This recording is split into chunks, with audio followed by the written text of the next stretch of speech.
ओम शांति। आज 31 जुलाई 2024 की साकार मुरली। बाबा ने कहा, मीठे बच्चे, तुम्हें अपना टाइम वेस्ट नहीं करना है। अंदर में नॉलेज का सिमरन करते रहो तो निद्रा जीत बन जाएंगे, उबासी आदि नहीं आएगी।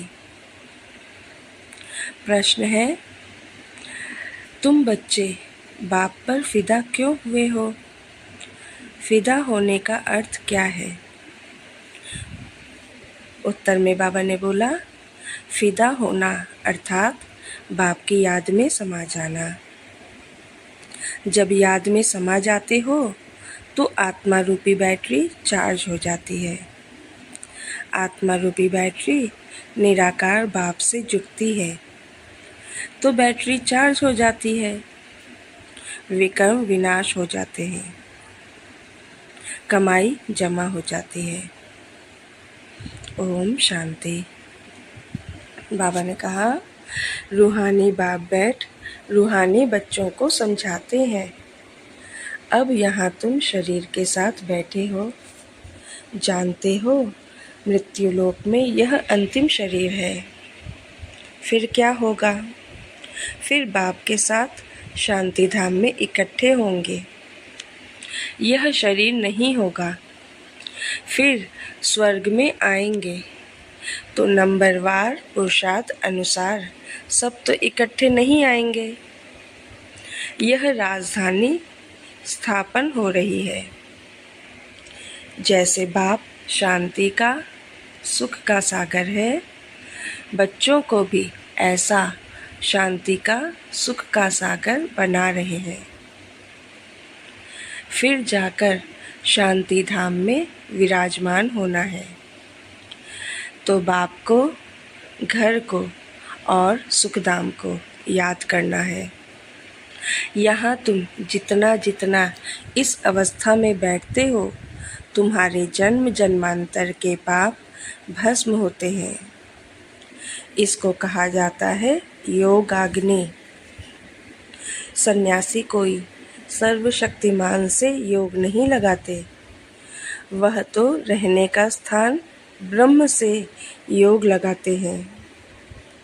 वह है तत्व योगी, ब्रह्म अथवा तत्व से योग लगाने वाले। यहाँ जीव आत्माओं का खेल होता है। वहाँ स्वीट होम में सिर्फ आत्माएं रहती हैं। उस स्वीट होम में जाने के लिए सारी दुनिया पुरुषार्थ करती है। सन्यासी भी कहते हैं, हम ब्रह्म में लीन हो जाएं।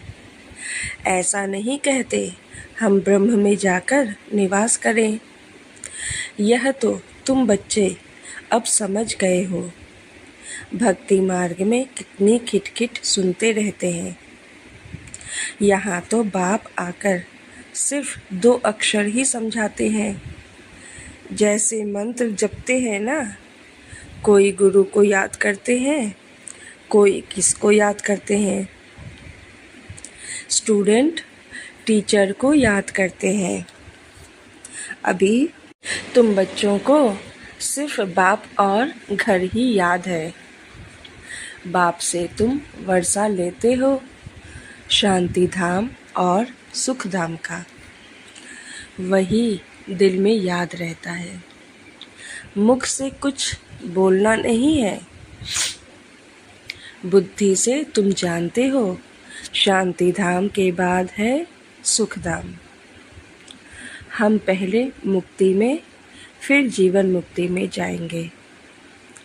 मुक्ति जीवन मुक्ति दाता एक ही बाप है। बाप बच्चों को बार बार समझाते हैं, टाइम वेस्ट नहीं करना चाहिए। जन्म जन्मांतर के पापों का बोझा सिर पर है। इस जन्म के पापों आदि की तो स्मृति रहती है। सतयुग में यह बातें होती नहीं। यहाँ बच्चे जानते हैं जन्म जन्मांतर के पापों का बोझा है। नंबर 1 है काम विकार का विकर्म, जो जन्म जन्मांतर करते आए हो, और बाप की निंदा भी बहुत की है। बाप जो सर्व को सद्गति देते, उनकी कितनी निंदा की है। यह सब ध्यान में रखना है। अब जितना हो सके बाप को याद करने का पुरुषार्थ करना है। वास्तव में वह सद्गुरु कहा जाता है, गुरु भी नहीं। वह गुरु का कोई अर्थ नहीं, वह सद्गुरु। मुक्ति जीवन मुक्ति वही देते हैं ना। वह गुरु तो अनेक हैं, यह है एक सद्गुरु। तुम लोगों ने गुरु तो बहुत किए हैं, हर जन्म में 2-4 गुरु करते हैं। गुरु करके फिर और स्थान पर जाते हैं। शायद यहाँ से अच्छा रास्ता मिल जाए। ट्रायल करते रहते हैं और गुरुओं से, परंतु मिलता कुछ भी नहीं। अभी तुम बच्चे जानते हो यहाँ तो रहना नहीं है, सबको जाना है शांति धाम। बाप तुम्हारे निमंत्रण पर आए हैं, तुमको याद दिलाते हैं। तुमने हमको कहा है कि आओ हमको पतित से पावन बनाओ। पावन शांति धाम भी है, सुख धाम भी है। बुलाते हैं हमको, घर ले जाओ। घर सबको याद है। आत्मा फट से कहेगी हमारा निवास स्थान परम धाम है। परम पिता परमात्मा भी परम धाम में रहते हैं, हम भी परम धाम में रहते हैं। अब बाप ने समझाया है, तुम पर बृहस्पति की दशा बैठी हुई है। यह है बेहद की बात। बेहद की दशा सब पर बैठी है, चक्र फिरता रहता है। हम ही सुख से दुख में, फिर दुख से सुख में आते हैं। शांति धाम, सुख धाम, फिर यह दुख धाम। यह भी अब तुम बच्चे समझते हो। मनुष्यों की तो बुद्धि में नहीं बैठता। अभी बाप जीते जी मरना सिखला रहे हैं। परवाने क्षमा पर फिदा हो जाते हैं। कोई उस पर आशिक हो जल जाते हैं, फिदा हो जाते हैं। कोई फिर फेरी पहन चले जाते हैं। यह भी बैटरी है ना। सबका बुद्धि योग उस एक से है, निराकार बाप से। जैसे बैटरी लगी हुई है, इस आत्मा के तो बहुत नज़दीक है, तो बहुत सहज होता है। बाप को याद करने से तुम्हारी बैटरी चार्ज होती जाती है। तुम बच्चों को थोड़ी मुश्किलात होती है, इनको सहज है, फिर भी इनको पुरुषार्थ तो करना पड़ता है, जितना तुम बच्चों को करना पड़ता है। यह जितना नज़दीक है उतना फिर बोझा है बहुत। गायन भी है जिनके माथे मामला, इनके ऊपर तो बहुत मामले हैं ना। बाप तो है ही संपूर्ण, इनको संपूर्ण बनना है। इनको सब की देख रेख बहुत करनी पड़ती है। भल दोनों इकट्ठे हैं तो भी ख्याल तो होता है ना। बच्चियों पर कितनी मार पड़ती है, तो जैसे कि दुख होता है। कर्मातीत अवस्था तो पिछाड़ी में होगी, तब तो ख्याल होता है। बच्चियों की चिट्ठी नहीं आती है तो भी ख्याल होता है, बीमार तो नहीं है। सर्विस का समाचार आने से बाप जरूर उनको याद करेंगे। बाबा इस तन से सर्विस करते हैं, कभी मुरली थोड़ी चलती है, यूं तो भल 2-4 रोज मुरली न भी आए, तुम्हारे पास पॉइंट्स रहती है। तुमको भी अपनी डायरी देखनी चाहिए। बैज पर भी तुम अच्छा समझा सकते हो। जब आदि सनातन देवी देवता धर्म था तो और कोई धर्म नहीं था। झाड़ भी जरूर साथ में होना चाहिए। वैरायटी धर्मों का राज समझाना होता है। पहले पहले एक अद्वैत धर्म था। विश्व में शांति, सुख, पवित्रता थी। बाप से ही वर्षा मिलता है, क्योंकि बाप शांति का सागर, सुख का सागर है ना। आगे तुम भी कुछ नहीं जानते थे। अब जैसे बाप की बुद्धि में यह सब है, ऐसे तुम भी बनते हो। सुख का, शांति का सागर तुम भी बनते हो। अपना पोता मेल देखना है, किस बात में कमी है। मैं बरोबर प्रेम का सागर हूँ। कोई ऐसी चलन तो नहीं है जिससे कोई नाराज होता हो। अपने ऊपर नज़र रखनी है। ऐसे नहीं समझना है कि बाबा आशीर्वाद करेंगे तो तुम यह बन जाएंगे। नहीं, बाप कहते हैं मैं ड्रामा अनुसार अपने समय पर आया हुआ हूँ। मेरा यह कल्प कल्प का प्रोग्राम है। यह ज्ञान दूसरा कोई दे ना सके। सत बाप, सत टीचर, सतगुरु एक ही है। यह भी पक्का निश्चय है तो तुम्हारी विजय है। इतने अनेक धर्म जो है, उन सब का विनाश होना ही है। जब सतयुगी सूर्यवंशी घराना था तो और दूसरा कोई घराना नहीं था। फिर भी ऐसे ही होगा। सारा दिन ऐसे ऐसे अपने से बातें करते रहो। ज्ञान की पॉइंट्स अंदर टपकनी चाहिए। खुशी रहनी चाहिए। बाप में नॉलेज है, वह तुमको अब मिल रही है। उसको धारण करना है। इसमें टाइम वेस्ट नहीं करना चाहिए। रात को भी टाइम मिलता है।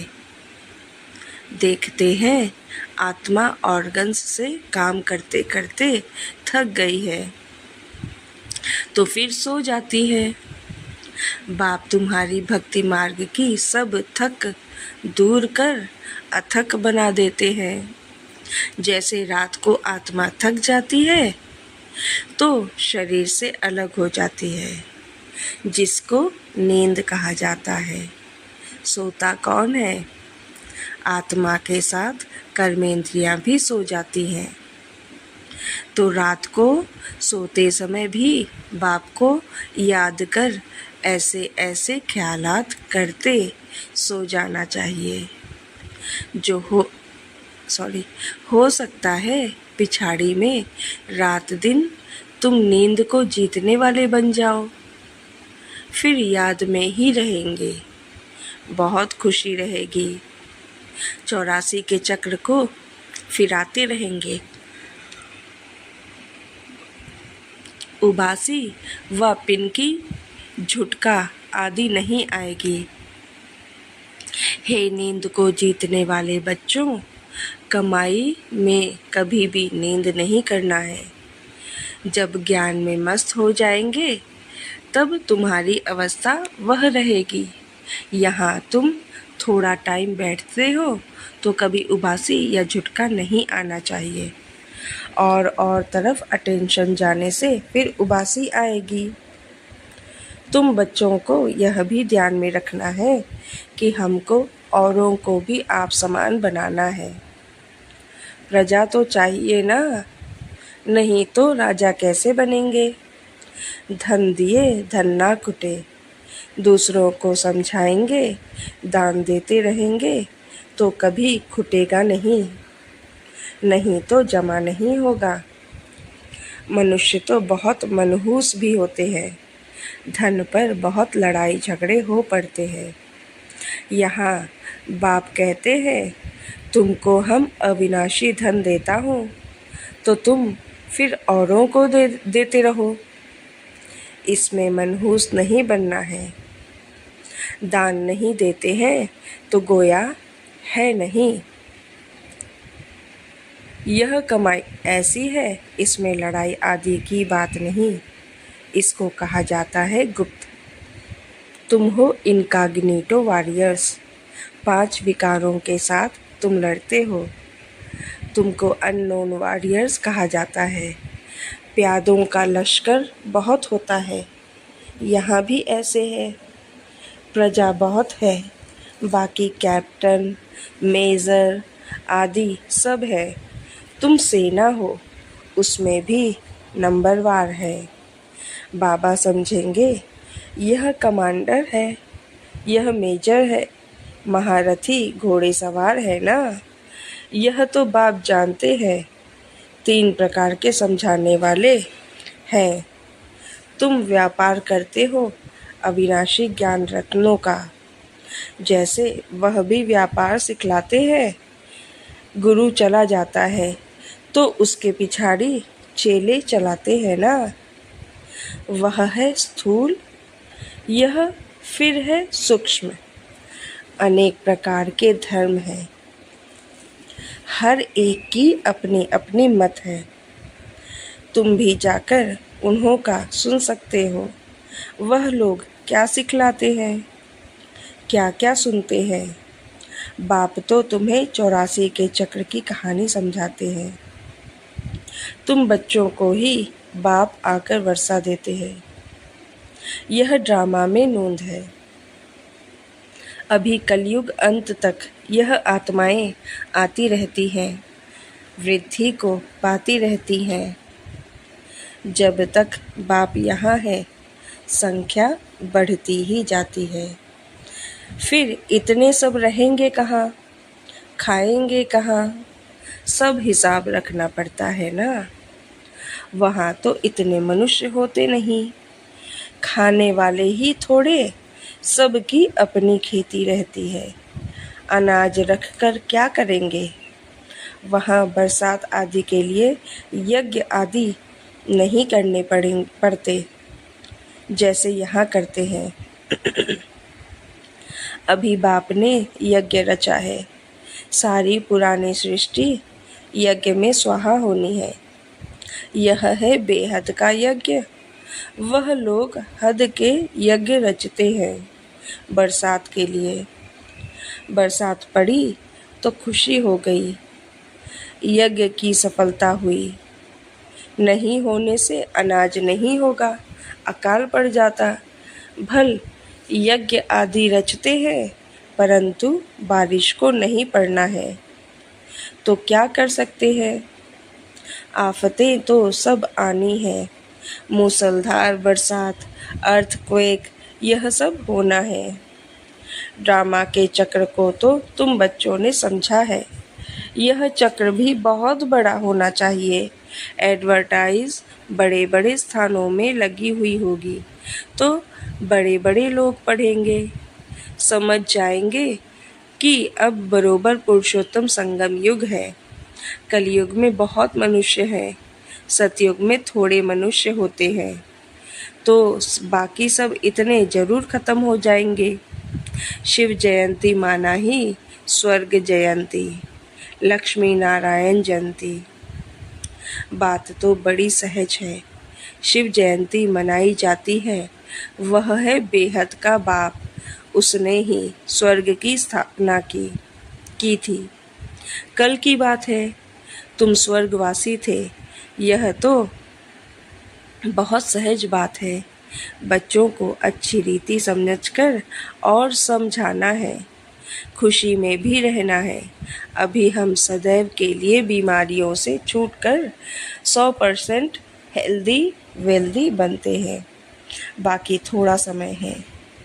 भल कितने भी दुख, मौत आदि होंगे, तुम उस समय बहुत खुशी में होंगे। तुम जानते हो मौत तो होना ही है। कल्प कल्प का यह खेल है। फिक्रात कोई नहीं होती। जो पक्के हैं वह कभी हाय हाय नहीं करेंगे। मनुष्य कोई का ऑपरेशन आदि देखते हैं तो चक्कर आ जाता है। अभी तो कितना बड़ा मौत होगा। तुम बच्चे समझते हो यह सब तो होना ही है। गायन भी है, मिरुआ मौत मलू का शिकार। इस पुरानी दुनिया में तो बहुत दुख उठाया है, अब नई दुनिया में जाना है। अच्छा, मीठे मीठे सिक्के लधे बच्चों प्रति माता पिता बाप दादा का याद प्यार और गुड मॉर्निंग। रूहानी बाप की रूहानी बच्चों को नमस्ते। हम रूहानी बच्चों की रूहानी बाप दादा का याद प्यार और गुड मॉर्निंग। नमस्ते नमस्ते नमस्ते। शुक्रिया बाबा। धारणा के लिए मुख्य सार। 1 नंबर, बाप से अविनाशी ज्ञान धन लेकर दूसरों को दान करना है। ज्ञान दान करने में मनहूस नहीं बनना है। ज्ञान की पॉइंट्स अंदर टपकती रहे। राजा बनने के लिए प्रजा जरूर बनानी है। 2 नंबर, अपना पोता मेल देखना है। मैं बाप समान प्रेम का सागर बना हूँ। ख नंबर पॉइंट, कभी किसी को नाराज तो नहीं करता हूँ। ग नंबर पॉइंट, अपनी चलन पर पूरी नज़र है। वरदान, ज्ञान के साथ गुणों को इमर्ज कर सर्वगुण संपन्न बनने वाले गुण मूर्त भव। हर एक में ज्ञान बहुत है, लेकिन अब आवश्यकता है गुणों को इमर्ज करने की। इसलिए विशेष कर्म द्वारा गुणदाता बनो। संकल्प करो कि मुझे सदा गुणमूर्त बन सबको गुणमूर्त बनाने की कर्तव्य में तत्पर रहना है। इससे व्यर्थ देखने, सुनने व करने की फुर्सत नहीं मिलेगी। इस विधि से स्वयं की व सर्व की कमजोरियां सहज समाप्त हो जाएंगी। तो इसमें हर एक अपने को निमित्त अव्वल नंबर समझ सर्वगुण संपन्न बनने और बनाने का एग्जाम्पल बनो। स्लोगन है, मनसा द्वारा योगदान, वाचा द्वारा ज्ञान दान और कर्मणा द्वारा गुणों का दान करो। ओम शांति।